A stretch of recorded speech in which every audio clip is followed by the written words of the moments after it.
¿Sí? Vale. Pues buenos días. Muchas gracias al Colegio Yendogal por permitir que esté hoy aquí. Vamos a hablar de la importancia de la irrigación en endodoncia. A lo largo de esta charla vamos a ver los objetivos de la irrigación, la clasificación de las soluciones irrigantes más utilizadas, los protocolos de irrigación durante la instrumentación y justo antes de la obturación de los conductos radiculares, de qué forma o con qué técnica debemos realizar esta irrigación y discutiremos un poco de los sistemas de activación existentes. Comenzaremos entonces con los objetivos de la irrigación. En la instrumentación, sea cual sea la técnica utilizada, solo eliminamos parte del contenido de los conductos radiculares. Aproximadamente el 35% de las paredes quedan sin contacto durante la instrumentación. Esto es porque los instrumentos actúan centrados en el conducto y no contactan con toda la superficie dentinaria, sobre todo en conductos obliterados o acintados, como pueden ser caninos o segundos molares inferiores. Vamos a considerar importante la irrigación para la disolución de los restos pulpares vitales o necróticos, para la limpieza de las paredes de los conductos y la eliminación de la capa residual. La capa residual es aquella que se forma cuando instrumentamos por la dentina cortada que se desprende, junto con los residuos de tejido pulpar y bacterias.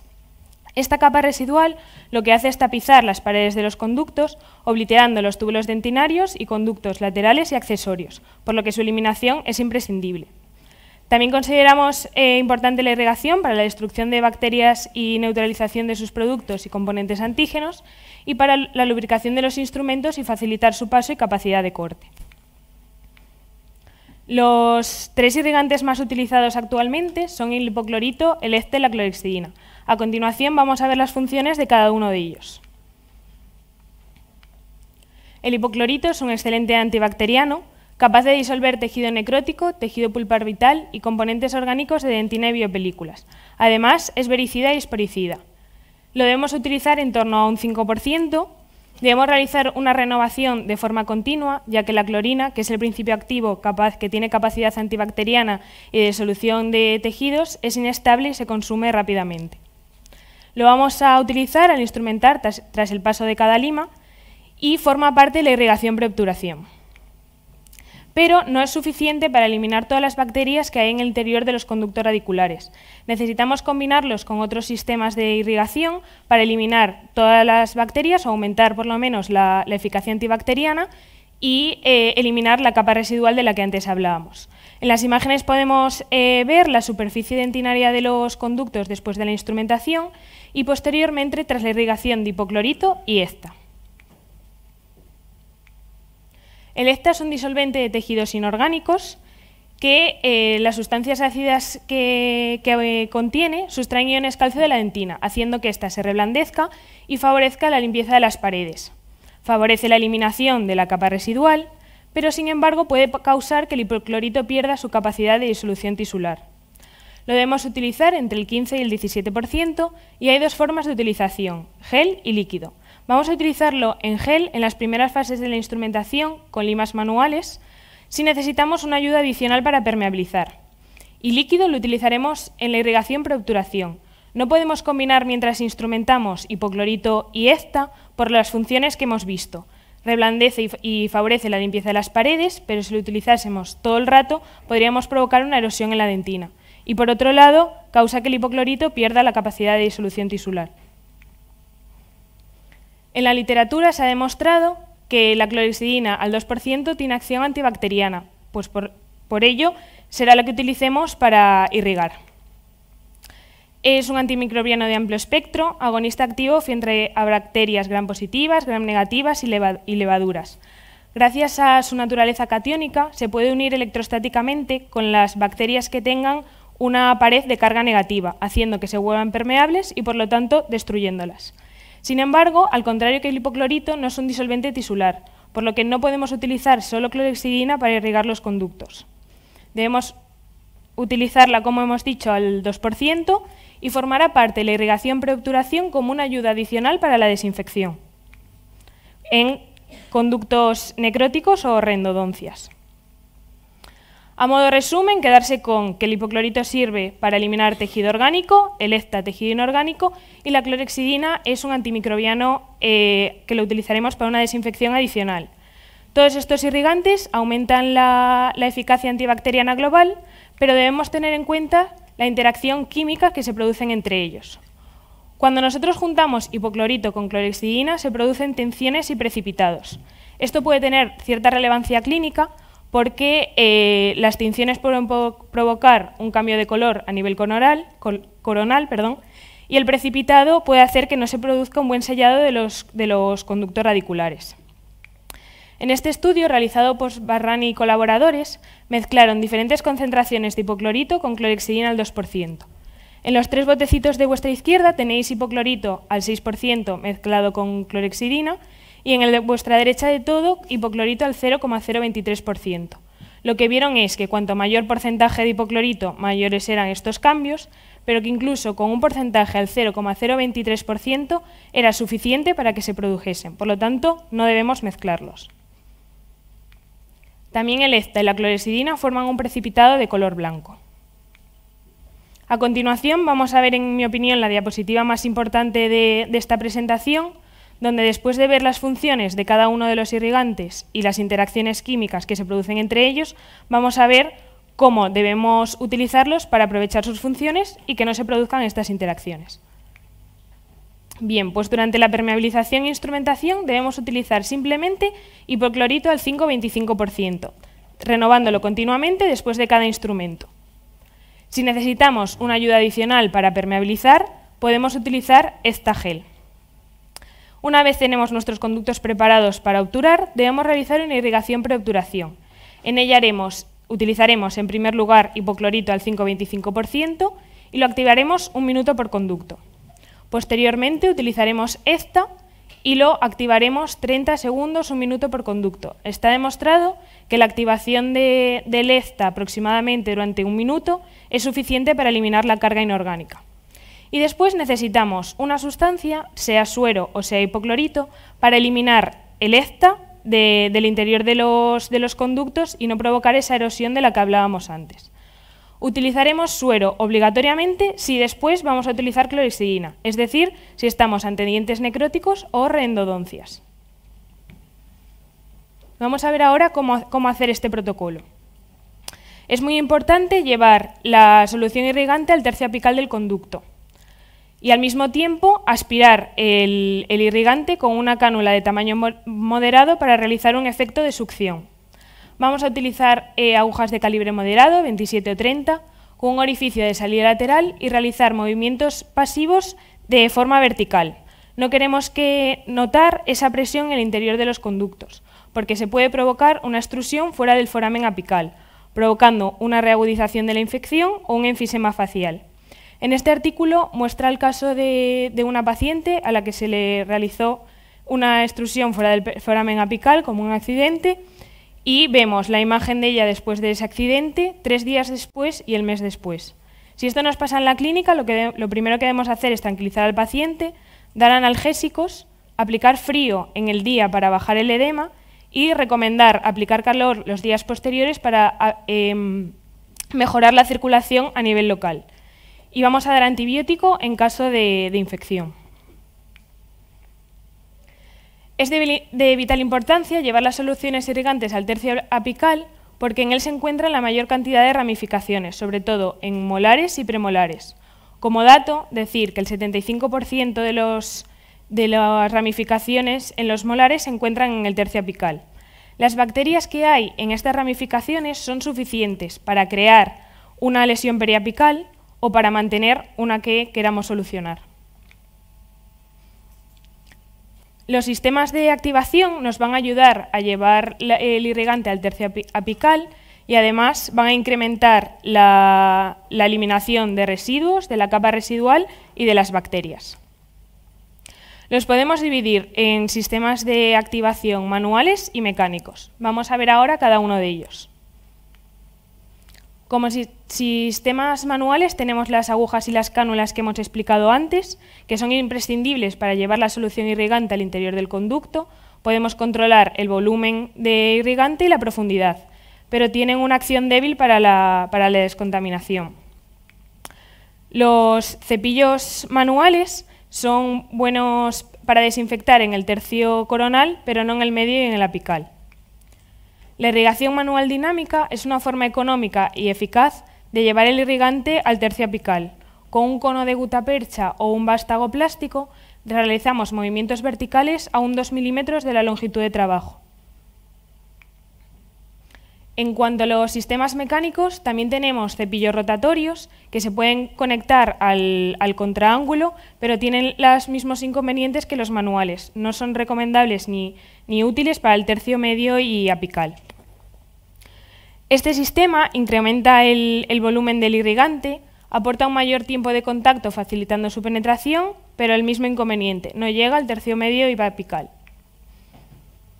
Después tenemos la activación sónica, que se ha demostrado que es un método eficaz para aumentar la acción antibacteriana en el interior de los conductos, y estos son los dos sistemas más importantes o más utilizados, que son el Endactivator y el EDI.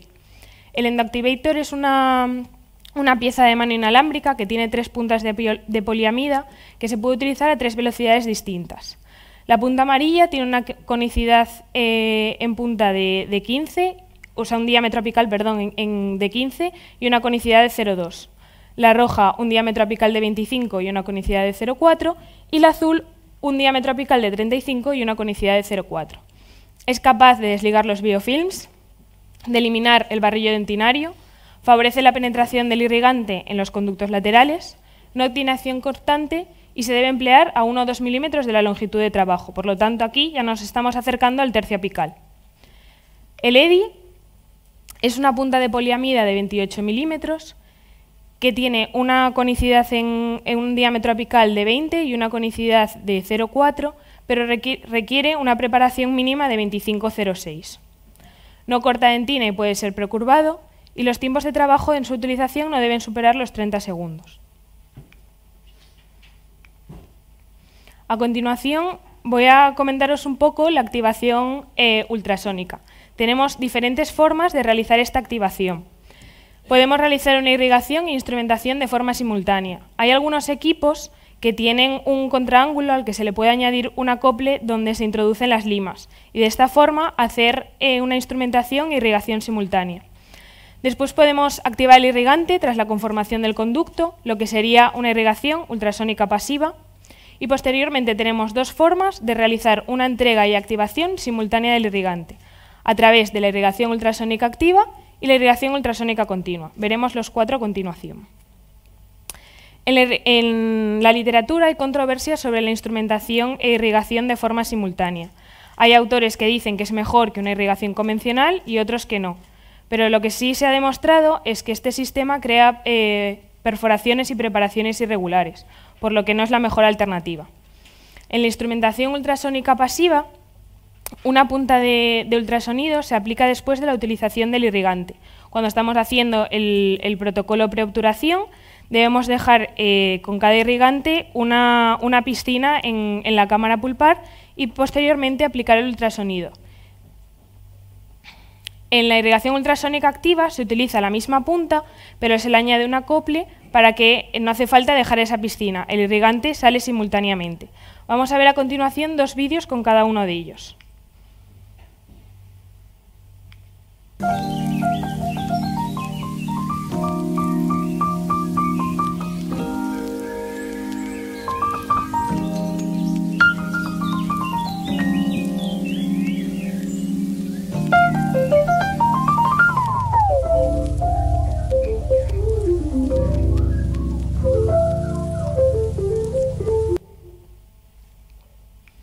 Y en contraposición, la irrigación ultrasónica pasiva.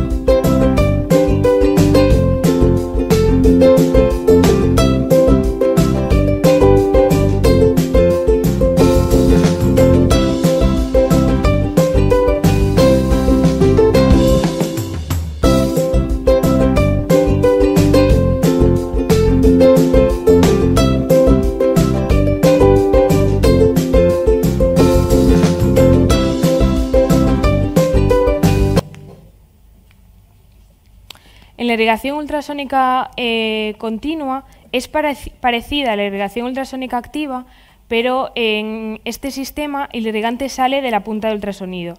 No es una punta de ultrasonido en sí, está como perforada, el irrigante sale por ahí. La jeringa se activa en el interior del conducto y se activa la unidad ultrasónica al mismo tiempo que se aplica el irrigante. No se debe utilizar más allá del 75% de la longitud de trabajo y la unidad ultrasónica debe encontrarse a mitad de su potencia máxima. Por donde sale el irrigante, que ahora lo vamos a ver, tiene mayor riesgo de extrusión. Están colocando el tope para no pasarse de longitud.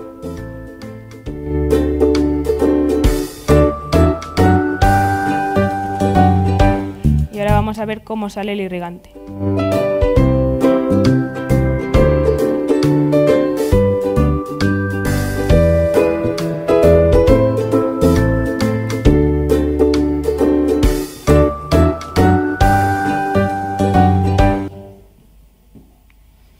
Un fenómeno que debemos conocer es el vapor lock, bloqueo por gases o burbuja apical, que es el atrapamiento de gases en los últimos milímetros apicales, que se produce por la interacción del hipoclorito de sodio con restos pulpares. Esto hace que se dificulte que la solución de irrigación llegue al final del conducto. Un sistema que se ha diseñado para poder sobrepasar este efecto es el sistema de aspiración apical. En él hay una macrocánula de calibre 55 encargado del tercio medio y el tercio coronal y una microcánula de calibre 35 encargada del tercio apical. Ambas están conectadas a un sistema de entrega y aspiración del irrigante. Esto hace que se cree un sistema de aspiración negativa que proporcione un flujo constante del irrigante y, lo más importante, que se lleve el irrigante hasta la longitud de trabajo, porque gracias a la microcánula hay mucho menos riesgo de extrusión. Por último, hablar del láser y de la lima XP Endofinisher. El láser hay dos tipos, el láser de diodo y el láser Air-Jack. Los dos son un tipo de láser fuerte. Se ha demostrado que el láser de diodo tiene una gran capacidad para disminuir la carga bacteriana. Ayuda a la resolución de lesiones periapicales. Es de pequeño y fácil manejo y siempre debemos tener en cuenta que debemos protegernos los ojos a nosotros y a los pacientes. El láser Air-Jack es capaz de eliminar el barrillo dentinario y el detritus y tiene buena acción a nivel del tercio apical. Por último, la lima XP Endofinisher es una lima de 25 con la que hay que trabajar a torque 1 y a 800 revoluciones por minuto. Proporciona una buena limpieza del conducto y es capaz de desligar los biofilms de las paredes. A continuación, vamos a ver qué nos dice la literatura de todos estos sistemas de activación. En este artículo compara el Endoactivator, activación sónica, el Endovac, el sistema de aspiración apical, y la irrigación ultrasónica pasiva, en su eficacia para eliminar la capa residual a 1, 3, 5 y 8 milímetros del ápice. Lo que se vio es que todos tuvieron la misma eficacia en el tercio medio y coronal a 3, 5 y 8 milímetros del ápice, y en este caso destacó el Endovac a 1 milímetro del ápice. Tiene sentido por lo que acabamos de explicar, que llega el irrigante hasta longitud de trabajo. En este otro artículo comparan la instrumentación manual convencional con el Endoactivator y el LEDI, activación sónica, y la irrigación ultrasónica pasiva. En lo mismo, en la eficacia para eliminar la capa residual en el tercio coronal, medio y apical.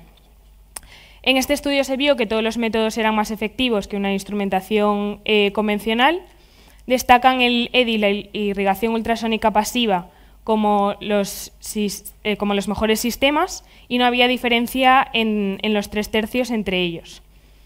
Pero se vio que como solo se utilizó hipoclorito de sodio como irrigante, no se eliminó toda la capa de barrillo dentinario.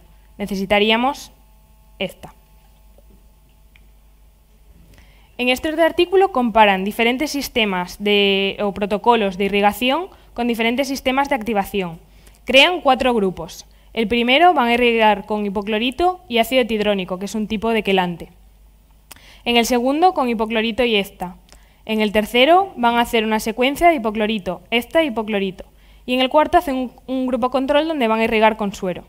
Dentro de estos 4 grupos, crean 4 subgrupos en los que no van a realizar activación, van a realizar una activación ultrasónica y los dos tipos de láser que hemos visto.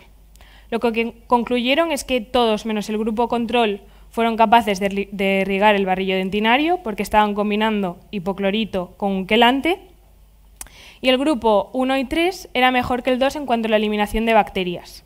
Personalmente os destaqué el grupo 3, por lo que hablábamos antes de que necesitamos una solución irrigante para que no sea un quelante en la última solución que utilicemos. En este artículo destacan la eficacia de los tipos de láser sobre la activación ultrasónica. Ya por último, este artículo, donde han seleccionado diferentes artículos para ver los efectos de los sistemas de activación para la cicatrización perirradicular, la reducción microbiana y el dolor posoperatorio. En cuanto a la cicatrización perirradicular, seleccionaron 8 artículos, y en todos concluían que no había diferencias estadísticamente significativas entre una irrigación convencional y la activación. En cuanto a la reducción microbiana, seleccionaron 20, 12 de los cuales concluyen que sí hay diferencia entre realizar un sistema de activación, entre utilizarlo, o una irrigación convencional, con efectos con más beneficio en los utilizando sistemas de activación. En cuanto al dolor posoperatorio, seleccionaron 12 artículos, 7 de los cuales concluyen que hay menos dolor posoperatorio utilizando sistemas de activación. El resto de los artículos concluían que no había diferencias estadísticamente significativas. Entre todos ellos, en los 7 artículos destaca el sistema de aspiración apical negativa, el Endovac, el de la microcánula y la macrocánula. Pero la conclusión final del artículo es que había falta de diseños, de estudios estandarizados para sacar conclusiones, para poder recomendaros qué sistema de activación es el mejor. En la irrigación hacen falta mayor investigación para escoger irrigantes más eficaces y sistemas de activación que combinen eficacia y seguridad. El futuro está enfocado a sistemas de activación ultrasónica continua combinados con sistemas de aspiración apical, para así mejorar y maximizar la capacidad de alcanzar el tercio apical, alcanzar la mayor profundidad de los túbulos dentinarios y conductos laterales o accesorios y minimizar el riesgo de extrusión y dolor posoperatorio. Y muchas gracias. Fue cortísima, ¿no?